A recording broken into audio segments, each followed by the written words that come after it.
toi de poser. C'est au metteur en scène, Maurice, que cette injonction s'adresse. Et celui qui la formule n'est autre que son fils, Pascal. Malgré, ou plus précisément à cause de son âge tendre, le jeune photographe est la vedette du dernier film de son père, Le Ballon Rouge. Aujourd'hui, dans le parc de Montsouris, c'est Pascal qui fait office d'opérateur. Et ce n'est pas pour rire, chasseur d'images émérite, le gamin a déjà tout un album familial à son actif. Devant lui, outre son père, il y a sa maman et ses 2 petites sœurs, Sabine, 4 ans et demi, et Fanny, 3 ans, de gauche à droite. La première tournait aux côtés de son frère. Et comme lui, avait un naturel qui émerveille beaucoup de professionnels, plus chevronnés. Papa, regarde, tu l'as déjà vu? Ça, je l'ai vu, oui. C'est super. Ça, par contre, ça, tu n'as pas vu, toi. Et ça, c'est comme... il s'agit de photographie. Il s'agit de cinéma. Ça, c'est un livre que Jacques Prévert a offert à mon père et lui fait une petite dédicace. Assez amusant, parce qu'il écrit pour Bim la Maurice, il se trompe sur l'orthographe, il rajoute erreur 2 S en un seul mot, ce spectacle, Ali Boron Prévert, son ami. Il dessine un petit âne à la fin. Et pourquoi un âne? Parce que mon père, ayant fini Bim le petit âne, souhaitait que Jacques Prévert en fasse le commentaire et la narration. Donc il a appelé Jacques Prévert et lui a montré le film. Et Jacques Prévert a donc regardé, il est sorti, il est allé voir mon père, il me dit, bon, il n'y a aucun problème, mais sous une seule condition. Mon père, assez surpris, peut-être un peu ennuyé, s'est dit, mais qu'est-ce qu'il va me demander? Et Jacques lui a dit, eh bien c'est très simple, moi je veux bien le faire, ça me fera un grand plaisir, mais je veux absolument dire le texte moi-même. Et donc, sur le film, la narration, c'est la voix de Jacques Prévert, parce que lui voulait dire son texte. Mais Saoud n'était pas très content de lui. Il se disait en lui-même, « Oh, je voudrais être comme les autres enfants de l'île, même les plus malheureux, et courir au bord de la mer avec eux. Et moi aussi, j'aurais mon petit âne avec moi, et l'on s'aimerait bien tous les deux. Et maintenant, où l'ont-ils de moi pour ami ?» Donc, le cinéma commence toujours par l'écrit. Contrairement à la photo, qui est un instantané, qui immortalise l'instant, le cinéma, lui, commence par l'écrit, c'est-à-dire avec ceci, un stylo, une page blanche. Et tiens, je te montre cet instrument. Après, il y a d'autres instruments qui vont rentrer en ligne de compte, c'est-à-dire ça. C'est un cadre. Mais le cadre vient après l'écrit. Et on peut... Ah, formidable. On a d'abord, voilà, quelque chose, ça c'est magnifique. Il était une fois, ou plutôt 3 fois. On est déjà rentré dans l'histoire du conte. C'est cadré, on a notre histoire. Et ce que l'on peut faire après, c'est la transposer en image. On peut la déplacer là-dessus. Un petit appareil qui est tout à côté. Et la magie se fait. Tu vois, tu enchaînes des images déjà, c'est comme enchaîner des idées. Et après, à partir de là, tu fais une mise en scène en demandant aux acteurs d'interpréter, de faire ressortir l'émotion du personnage par rapport à ce qu'il vit.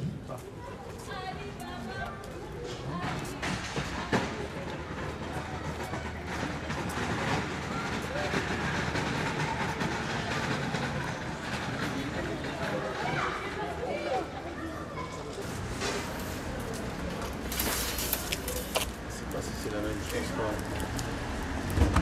Ça n'a pas l'air. Alors attends. Ah, l'école. Pas tout à fait ça.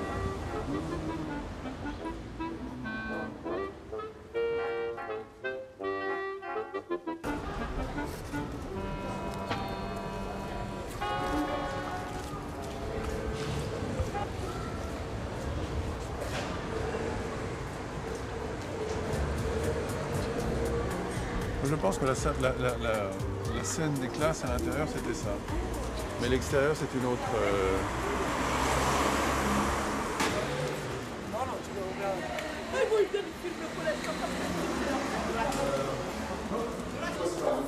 Vous avez l'autorisation pour juste voir la cour, mais si c'est pour filmer, il faut ressortir. Il ne donne pas l'autorisation. Non mais d'accord, on peut regarder. Je veux dire, c'est ça là. Écoutez. On va leur demander l'autorisation. Écoutez, moi il me dit de vous dire que c'est non pour le film. Alors maintenant, monsieur, vous n'êtes pas autorisé à filmer.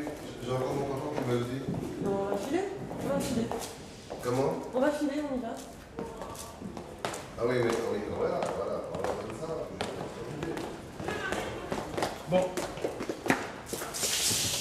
Petite expérience.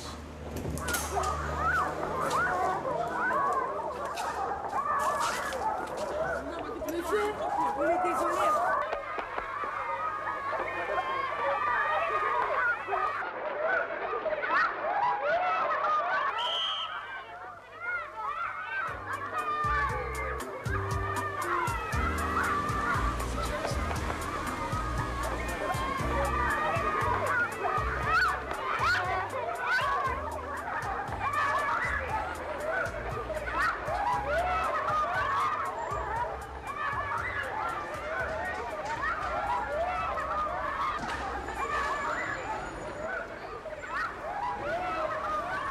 C'est vrai? Bah oui. C'est ta fille?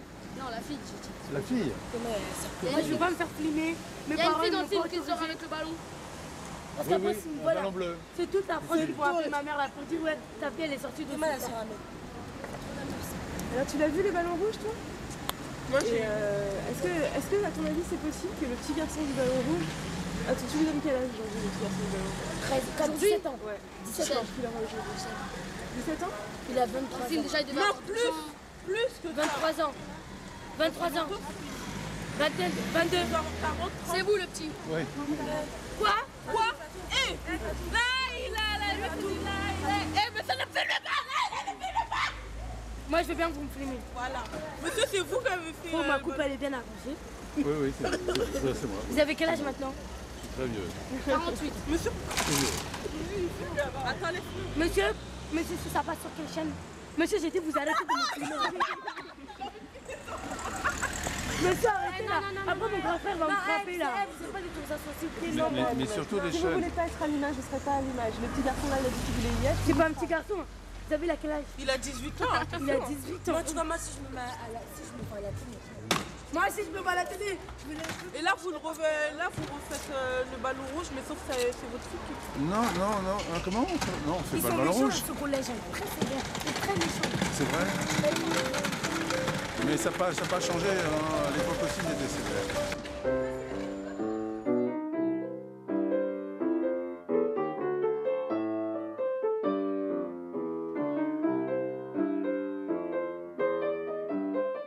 Salut, moi c'est Lisa.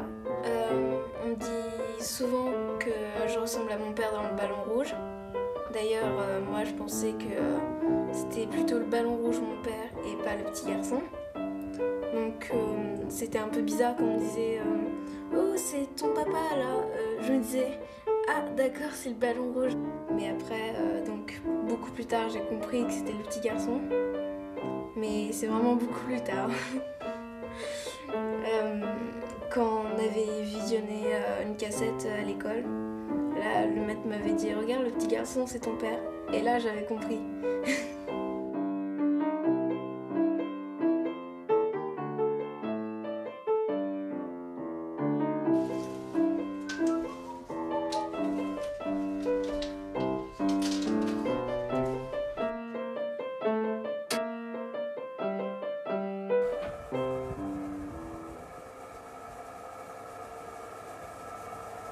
Oui, donc Berthier avait 20 ans pendant la guerre.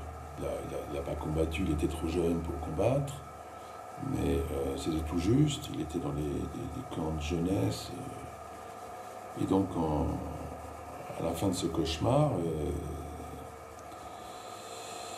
il avait envie effectivement d'explorer des modes de vie où les hommes pourraient moins s'affronter et peut-être profiter plus de ce qu'ils ont à partager. Je pense que tous ces films sont axés dans cette direction-là.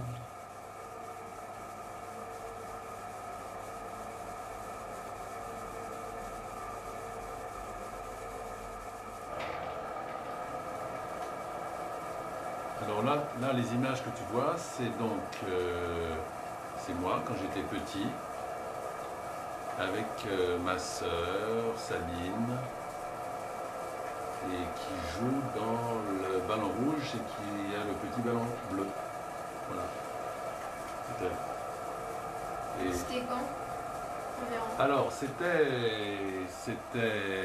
en vacances, un peu avant ou après le ballon rouge. Je pense que c'était un peu avant. Oui, un peu avant. Mais c'était papy qui filmait? C'était papy qui filmait.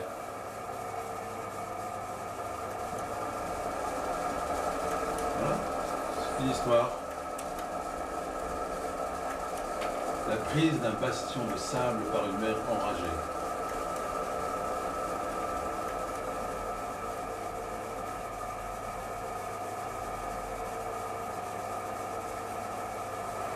Et voilà. Ça, c'est mamie. C'est mamie.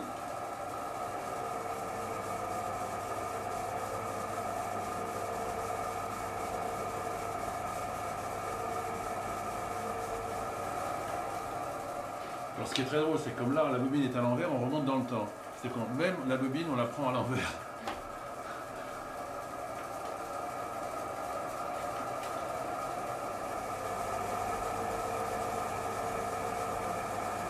Et ce qui est formidable, c'est qu'on peut voyager dans le temps et on peut décomposer en plus le temps en 24 images. C'est-à-dire que dans chaque geste, on peut avoir son développement. Et c'est très amusant, on peut faire des choses très drôles. Là, regarde là. Et là, ça fait une magnifique photo. Regarde ça. Magnifique, ça. Ça, c'est beau, ça. Mince. Tu peux pas me chercher l'appareil? C'est une bonne idée. Attends, je vais le faire. Ah oui, je vais la filmer. Avec quoi?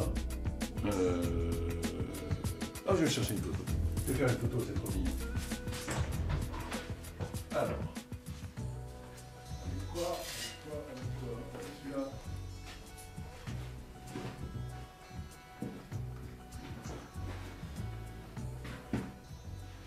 Voilà.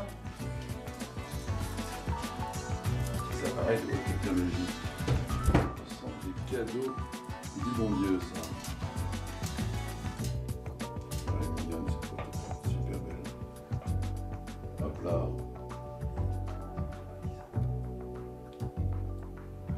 Tiens, tu vois bien. J'en fais une. Oh, puis on peut cadrer, on peut recadrer en plus. Voilà. Bien.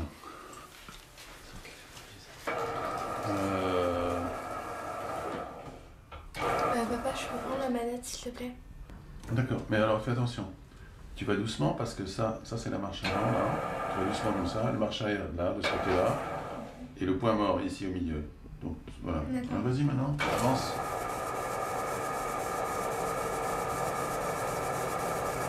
Tiens, regarde ça. Ah, vue de la maison.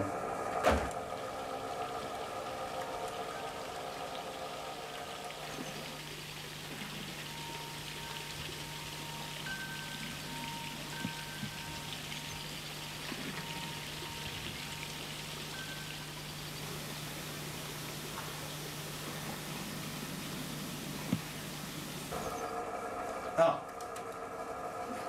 Mister en train de manger. Oh là là, Mont Blanc. C'est une crème Mont Blanc. Chocolat. Chocolat dans une boîte, oh, bravo. Donc, mon père devait montrer comment, à quelle élégance je mangeais. C'est très désagréable quelqu'un, tu vois, de manger devant quelqu'un qui te dit bon, alors tu vas manger proprement. C'est très difficile. Hop là, ah, surtout à l'envers. On dirait que franchement il y a un vrai problème là. Je remets tout dans ça. Ça c'est vraiment. Ah! Mais c'est dégueulasse! Aïe aïe aïe aïe aïe. Oh! Bon. Voilà. Voilà. On a toujours ce fameux banc là, tu vois.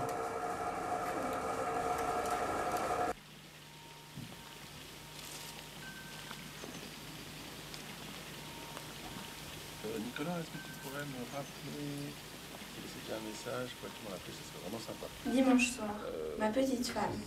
J'ai reçu ta carte postale et je suis bien content que tu ailles mieux. J'ai fait le reporter et pris une centaine de photos. Je suis très fatiguée et je pense retrouver maintenant le calme pour pouvoir écrire mon scénario. J'essaie de voir le plus de choses possible. Lieux, animaux, personnes intéressantes pour avoir une matière. Et c'est en voyant de jolis poulains, de beaux paysages, que je me trouverai dans un état de grâce tel que je pourrais être inspirée. C'est quand le cœur est ému que l'on peut avoir des idées. À partir de demain, je vais commencer à taper mon scénario, que je referai au moins 20 fois. Et cela m'effraie un peu. Amuse-toi bien et repose-toi. Je t'embrasse, Bertie.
Rapport de tournage, 9e jour, 22 mai 1952. Temps clair avec quelques nuages. Salle plan. Matinée. 6h15 levé, 7h30. De 6h à 18h30. 5 plans. 225, 235, 228, 233, 226. Tout plan de crin blanc poursuivi par les gardiens dans les marais. Le dernier plan est réalisé en travelling. L'opérateur séchant est installé dans le barquet attaché à la voiture à cheval, tiré au grand galop. Technique assez sportive dont le résultat sera un beau travelling de 15 mètres.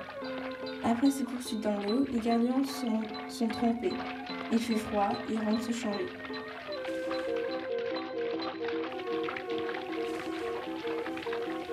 Fin du tournage.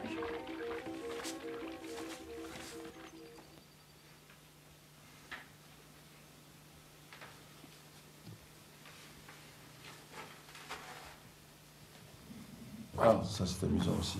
Ça c'est plus tard.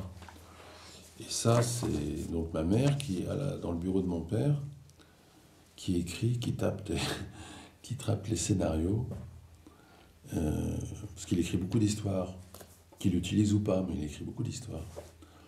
Il est entouré de toutes ces photos, les dessins, nos dessins, nos gouaches, nos dessins, qu'il met sur le mur, là, il y a des photos qu'il aime bien. Donc c'est un bureau très, très joyeux.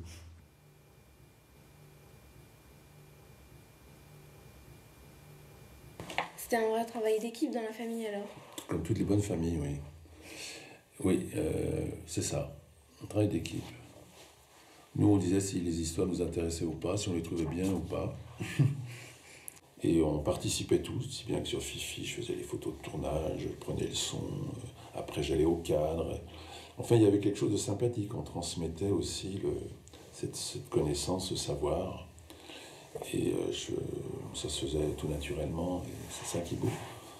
Et non, c'était comme ça. C'est pour te dire, famille soudée, on faisait des choses ensemble. On s'amusait beaucoup. Enfin, il y en a d'autres. Donc, ça, alors là, c'est beaucoup plus tard. Ça, c'est donc... Je dois avoir 17 ans. Ça y est, j'ai trouvé une caméra. J'étais inscrit à la fac et puis j'ai été attiré par la caméra. J'avais déjà tourné avec mon père. J'avais déjà été caméraman pour lui. Et là, j'ai fait un court-métrage.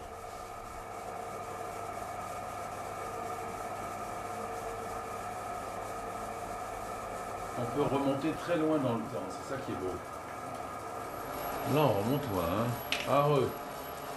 Arreux. Fin de la bobine.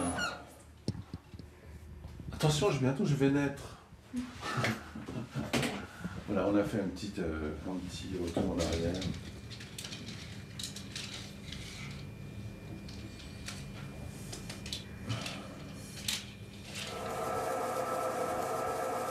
Voilà, quelque chose. Qu'est-ce que c'est que ça? Eh ben, c'est un début d'essai pour le ballon rouge. Et on voit bien que le ballon est très transparent. Et c'est pour cette raison que plus tard, ce ballon-là n'a pas été le ballon utilisé. On a utilisé ce ballon rouge qui était doublé d'un ballon orange à l'intérieur. Et avant de gonfler les deux ballons, ils étaient trempés dans du vernis, ce qui faisait qu'il avait cet éclat et cette brillance. Et ça, ce sont des essais qui sont faits au parc Montsouris, dans les petites rues là derrière. Et c'est moi qui fais... Voilà.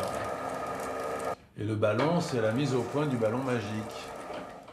Et il était manipulé avec toutes les ficelles du métier. Et voilà. Et des prestidigitateurs. Mais on ne dévoile pas les trucs de magicien.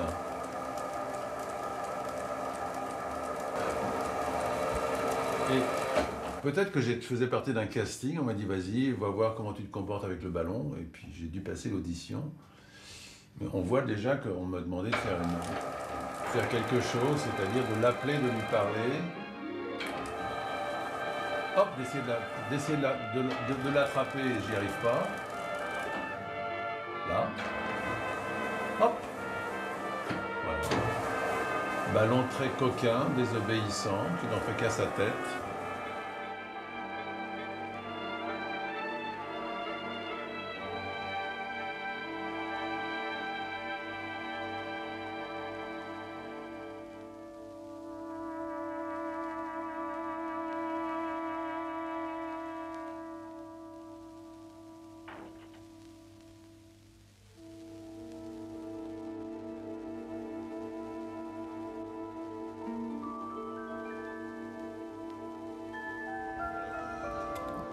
C'est exactement la même.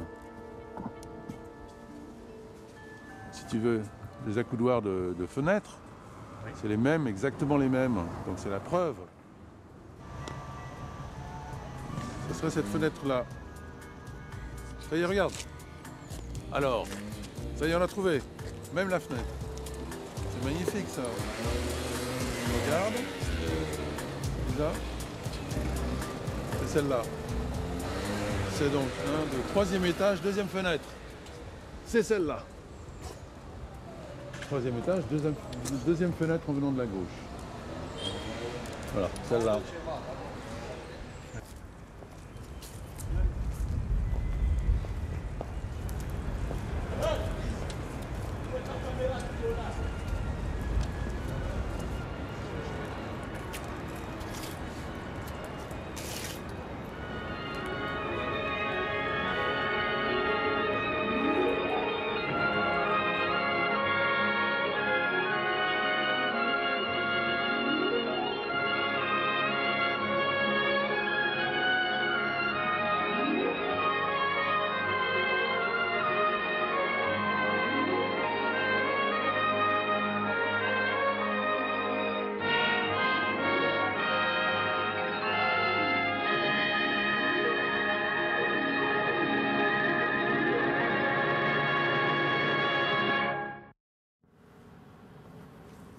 trop parce que ce soir il y a l'avant-première du CRC aussi. Oui.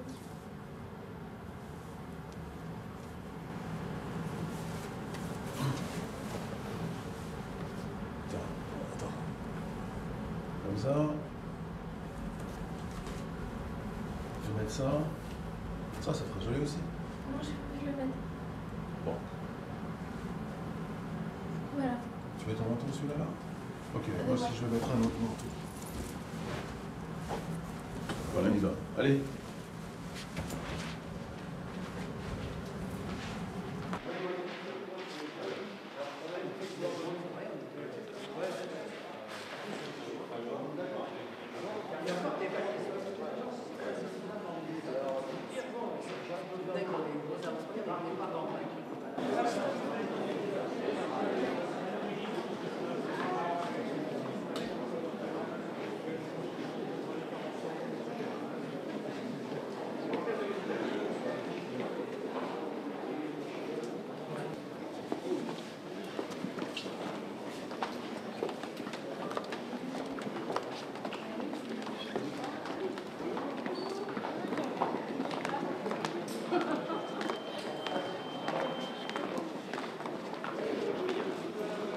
Ah, ok.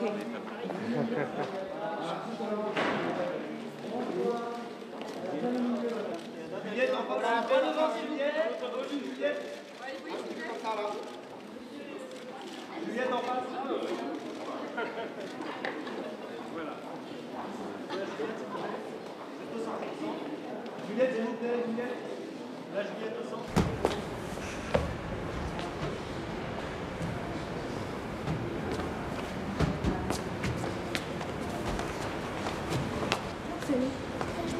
C'est toi qui joues dans le film du ballon?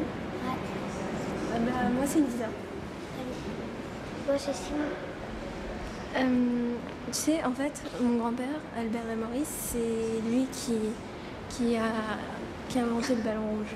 Ah oui. Et mon papa, Pascal Maurice, Ouais. eh bien, c'est lui qui jouait ton rôle il y a 50 ans. Ah oui. D'accord. I was saying to Juliette how interesting it was for my daughter and for me to have the red balloon exist from one movie to the next every 15 years. Yes. So in about 50 years, somebody else will make another adaptation, a free adaptation. Yes. And I'd like to say that I enjoyed the poetry, the way you left it very subtle. The red balloon just being a symbol of freedom against all the pressure of life. 对我来讲是一个怀念以前，然后呢，到现在来还耿耿在心的一个老灵魂，那个气球。 Pour lui, c'est à la fois la nostalgie d'un temps révolu et en même temps, il apparaît dans la société actuelle, le ballon, hein, je parle du ballon, comme une espèce de vieil esprit bienveillant, un espèce de vieil esprit bienveillant qui viendrait observer la situation, la société actuelle. Ah oui, un esprit bienveillant, c'est ça. A spirit. It's a nice spirit. Yes. So we'll agree on that.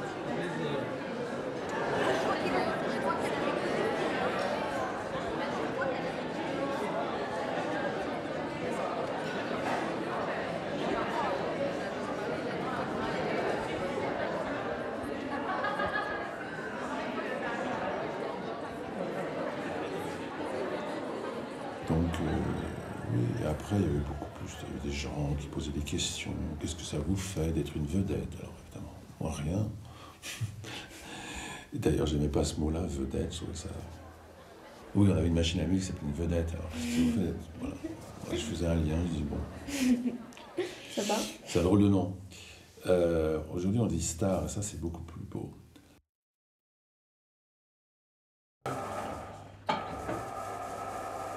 Oh.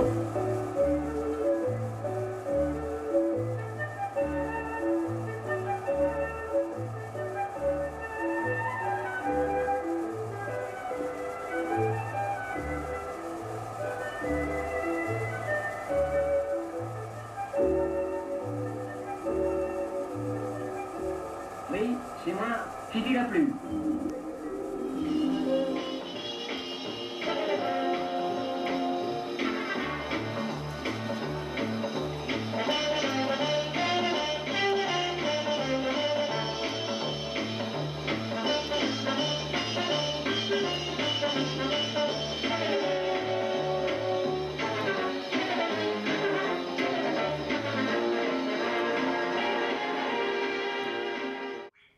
Philippe?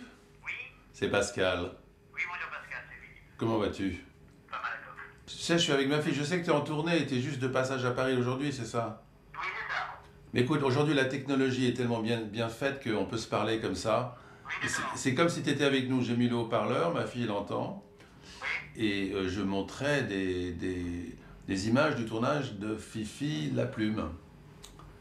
Et on te voit dans une situation très inconfortable, tu as 2 mètres du sol, à la position horizontale, tu as des plumes dans le dos. Et voilà, donc ça te rappelle des souvenirs tout ça?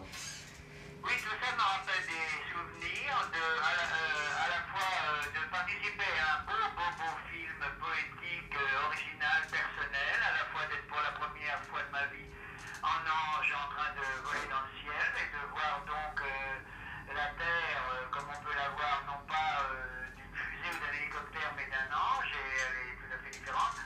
Mais en même temps, le côté technique était rude parce qu'il fallait maîtriser les ailes en remuant les avant-bras, il fallait savoir se poser avec la grue, et puis il y avait 2 ou 3 accidents possibles qu'on a réussi à éviter. Ah bah oui, je me souviens à peu près. Je me souviens parce qu'on a vu tout à l'heure des scènes avec la grue, ça paraissait être vraiment très archaïque comme trucage à l'époque. On faisait Oui, c'est ça, oui. Je pense que maintenant, sans se donner d'effort, on devrait voler n'importe où. Mais oui, d'ailleurs on te voit, tu voles partout.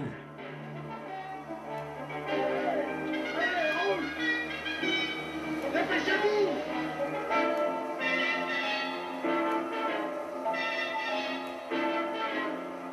Parce que les gens croient que parce qu'on voit à la télé n'importe qui voler, mais c'est pas n'importe qui vole. Ah ça c'est certain, c'est certain. Mais dis-moi...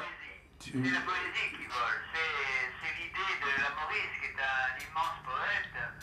Alors lui avait pris le parti, dangereux d'ailleurs, dangereux puisqu'il en est mort. Il avait pris le parti de la liberté, de l'éducation à sa manière, libre, mais on n'est pas libre dans la société sans danger. Alors il avait le don de le retransmettre et ça lui a permis de faire ses chefs-d'œuvre qu'il a fait, mais en même temps il l'a payé un peu de sa vie. Ah, j'étais là, oui je sais, c'était le dernier jour de sa vie, j'étais là.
Je le racontais à Philippe, mon père, donc ton grand-père, le dernier jour, quelques heures avant sa mort, il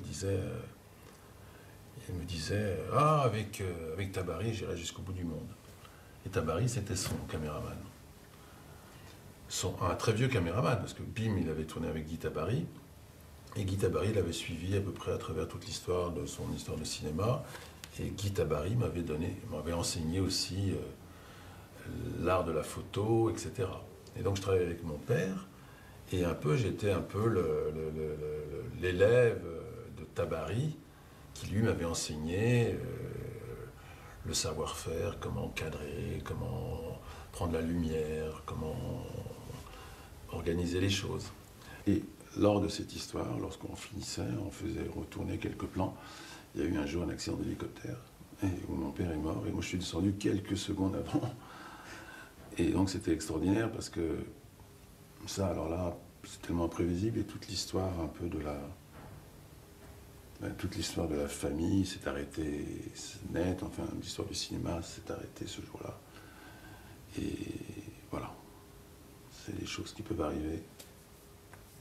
Et je sais pas ce qu'on peut dire là-dessus, c'est que...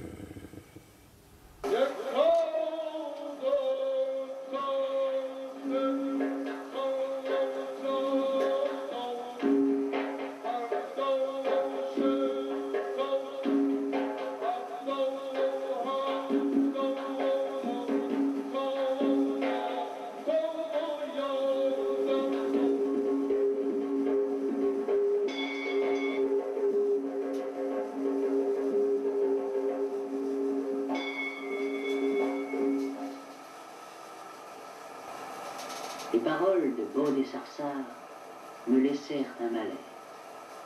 Il me sembla confusément qu'elle formulait une terrible énigme et que la réponse était la vie ou la mort de la terre.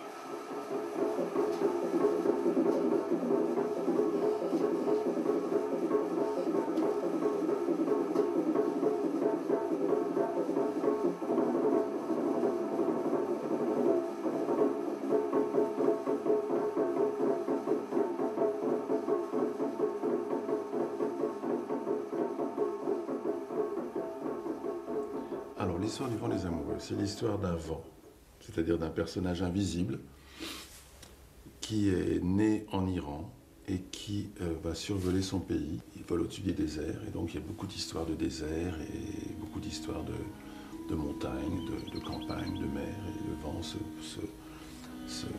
faufile à travers ce paysage, et comme un personnage, comme un avion, comme quelqu'un sur un tapis volant un petit peu, il va raconter son histoire. Ça, c'est l'histoire du vent des amoureux.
Et puis il voulait tourner avec mon père un dernier plan, donc ils sont partis tourner.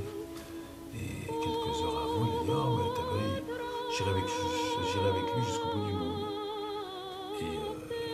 Et 2 heures après, ils étaient morts. Donc cette phrase, pour moi, c'est resté quelque chose de très très fort, tu vois.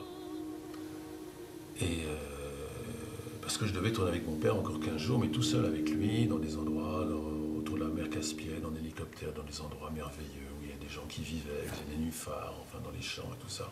Enfin des vrais contes. Mais ça s'est jamais fait du coup. Alors, des années plus tard, j'ai essayé d'avoir ce film, tu sais, avec l'Iran, ces choses sont pas toujours faciles. Et donc, j'en finissais pas d'essayer de sortir ce film que mon père, pour lequel mon père était mort. Donc c'était incroyable que le film pour lequel il était mort, il était invisible. Moi, je ne pouvais pas, en tant que survivant, laisser ça en l'état. Je voulais absolument que le film sorte dans de bonnes conditions. Je me suis battu pendant des années, et puis finalement, ça n'a jamais été vraiment possible comme je le voulais. Et un jour, j'étais donc fâché avec le cinéma, parce que le cinéma, ça m'avait apporté beaucoup de bonheur, et puis ça m'avait apporté toute la tristesse de la famille. Parce que l'être cher était parti, donc la famille était plus qu'elle était. Donc le cinéma nous avait donné beaucoup de choses, beaucoup de belles images, et en même temps, nous avait tout repris. Donc c'était un truc très ambigu, très dur à vivre. Donc moi, j'ai plus du tout envie de vivre, de me rapprocher des histoires de cinéma. Mais un jour, il y avait à la maison cette caméra qui était dans sa caisse, dans le grenier, rangée, bien entreposée. Et je me suis dit, ah, quand même. Et qu'est-ce que je vois dans une autre caisse? Des bobines Kodak vierges. Ah. Et c'est à ce moment-là, je me dis, c'est pas possible. Quand même. Parce que j'adorais faire ça. J'ai pris une ou deux bobines, j'ai chargé le Caméflex, et je suis allé, je vais dire, je vais faire une image comme un peintre irait faire un tableau. Et puis au bout de 24 heures, ça y est, j'avais mon tableau, et j'ai commencé à tourner. Et ce fut une révélation, parce que plus tard, je les ai regardés en projection, c'était un tableau immense, et c'était merveilleux. Et tout d'un coup, j'avais retrouvé le moyen de capturer des images de bonheur par le cinéma.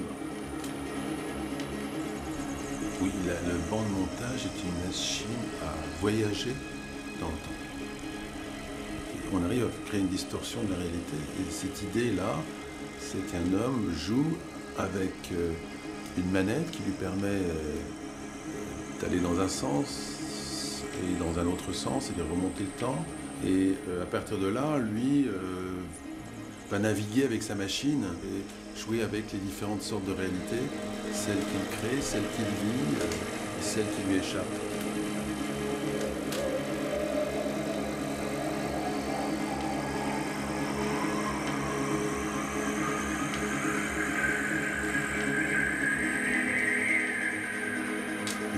Il est aux commandes, comme on peut être aux commandes de sa destinée si ça peut exister.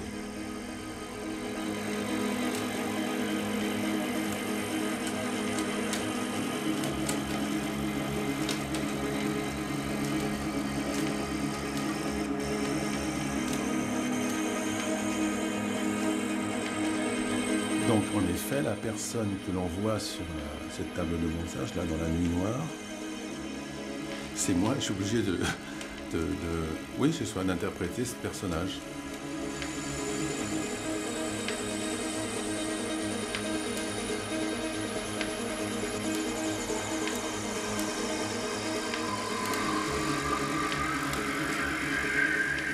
Je ne pouvais pas entraîner des partenaires dans cette aventure qui était plus une aventure de désir, de réconciliation avec le cinéma, de l'image, et puis en même temps j'avais envie de le faire à ma manière.